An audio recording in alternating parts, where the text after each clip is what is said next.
Hi guys, my name is Marnie and I'm from Aussie Maille, and this is our chain mail tutorial channel.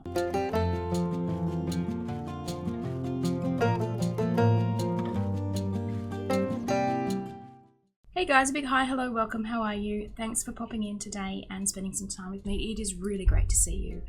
So today I've got a weave tutorial for you. It's quite a simple one. It's a Byzantine variant called Beez to Butterflies. Alright guys, let's jump straight into it. Okay guys, so I've made up some sample pieces here for you of the Beez to Butterflies weave. So coming up here on the side of the screen will be the ring IDs that I used to make these particular samples with, and you will also find them listed down in the description section, which is underneath this video. But to run through them quickly with you, this one over here, our big chunky version, that is our 14 gauge AWG, which is 1.6mm diameter wire. And the ring ID that I used here was 1/4 of an inch, or 6.35mm. The next version here is our 16 gauge AWG version, 1.2mm diameter wire.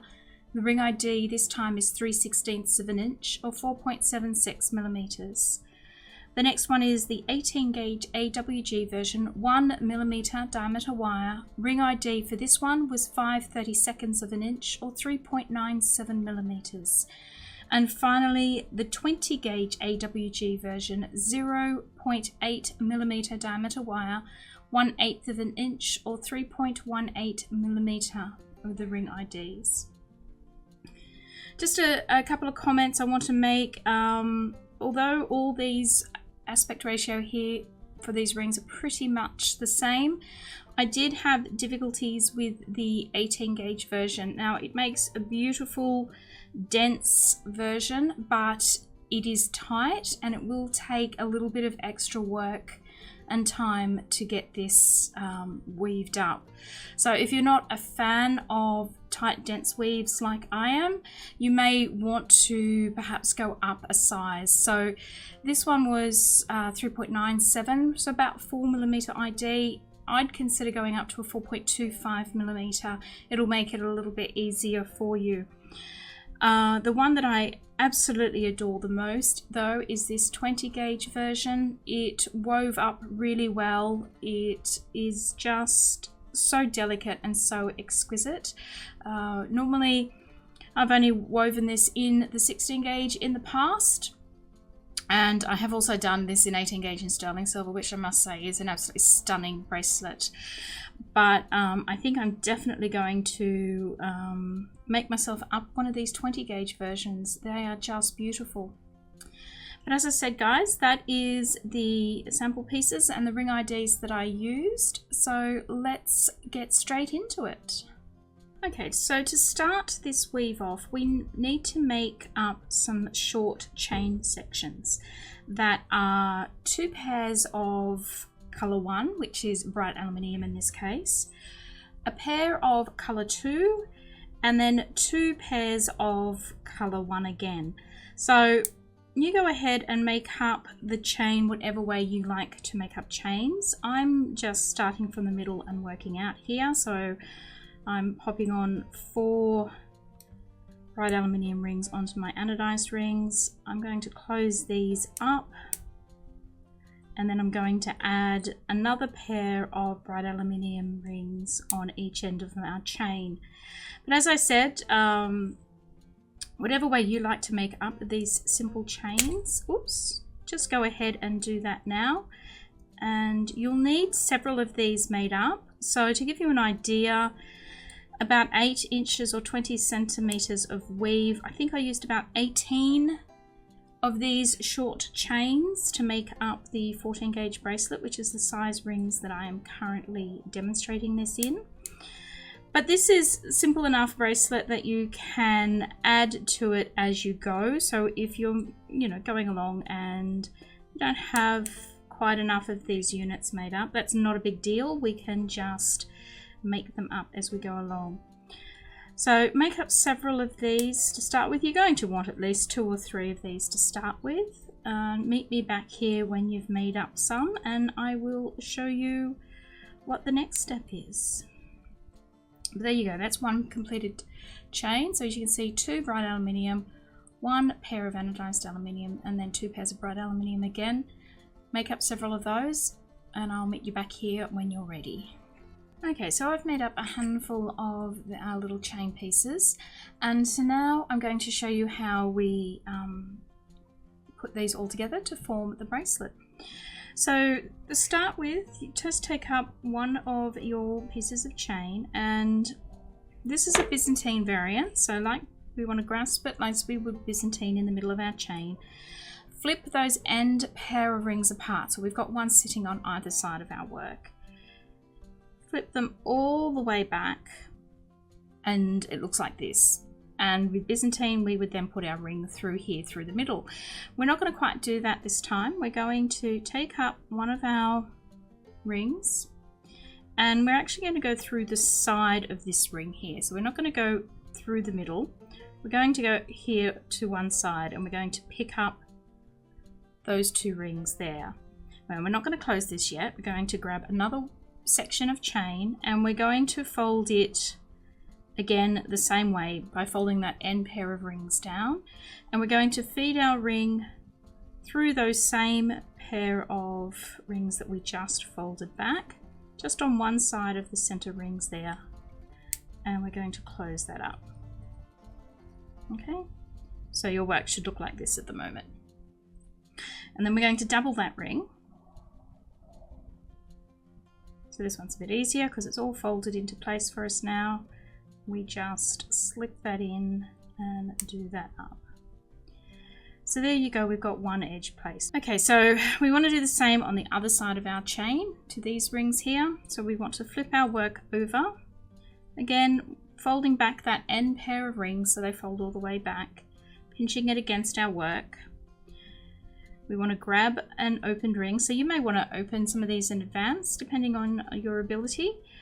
So open up a ring, feed it through, make sure you're feeding it through the same side that we connected down here.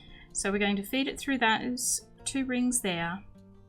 We're going to pick up our other chain, making sure we're keeping it all aligned, that it's not twisted or anything. We're going to fold back those pair of rings and we're going to pick them up with our opened ring. Close it up. So our work should look like this. And then we need to double that up. So just going through the same path, this time a lot easier because we've got our first ring in place. And we're done. And that's how we connect each chain section as we go down. So I'll just show you that again. I'm going to take up an open ring. I'm going to feed it through the other side of the piece that I'm working on. Okay, so through the folded back rings, just on the side there. I'm not going to close that up yet. What I'm going to do is I'm going to grab a new piece of chain and I'm going to fold those end pair of rings back. Okay. And then taking our opened ring that I haven't put down yet, I'm going to feed that through those 2 rings that we folded back there on the side of our piece. And then I'm going to close that up. And then I'm going to place a second ring through the same path. So just straight through the side of each of our chain units, locking it all in place. So our work looks like this. So we just want to finish off this one down here. So again, taking up an opened ring, feeding it through the side of the last unit on our piece that we're working on. Holding on to that with my pliers, I'm going to fold back the rings on our new chain unit, slip it onto our opened ring, and then close it up. And then I'm going to double that ring up again.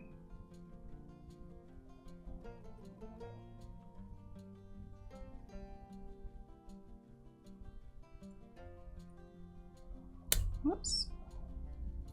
So just close that up. So the first couple of pieces, your work is quite loose. Obviously, as you go along, it can tighten up a little bit. which is okay, which is what we want it to do. We don't want it to be too loose because it doesn't hold its shape well then. So I've got one more section of chain, so I will just show you again, but basically that is it, guys. You just make up your short sections of chain and then you add them to each other. So going through the side of our folded back rings here on our work, I'm going to feed our open ring through that. I'm not going to put that down just yet. I'm going to hang on to that with my pliers. I'm going to pick up the chain in my other hand. I'm going to fold those end pair of rings all the way back.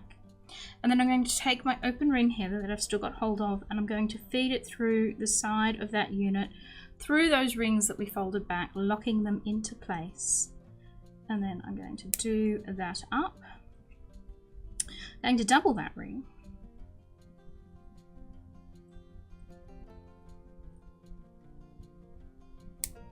Okay, and we're done with that side of our work.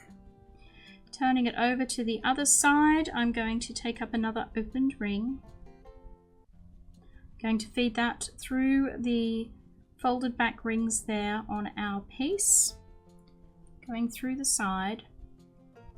Not letting anything go yet. I'm going to take up the other end of the chain that we're adding, making sure that it's all sitting nice and straight, that I haven't somehow twisted it. Fold those rings back, scoop up the side of those rings with our opened ring that we're still holding onto with our pliers.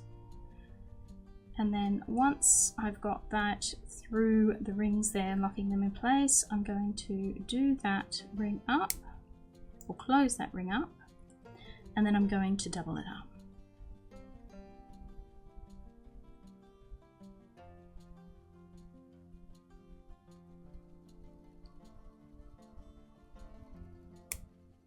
And that's it. You just keep adding sections of chain all the way to your piece in that manner until you reach the length that you require.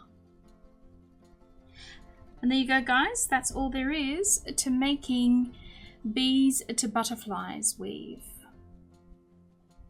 Alright lovelies, well that is it. That's the video for today. I hope you enjoyed it and you found the video useful. If you did find it useful, don't forget to give it a thumbs up here. Share the video if you like. Leave any comments or questions you have down below in the comments section. If you're not a subscriber, you might want to consider doing that for us. That would be awesome. Check out some of the many other videos that we have here on our channel for you. There is plenty to choose from. And last but not least, guys, don't forget to give our shop link up here in the corner a little bit of love and affection.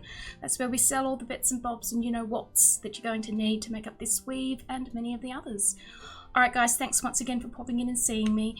Keep safe and I'll catch up with you again sometime in the very near future. Bye!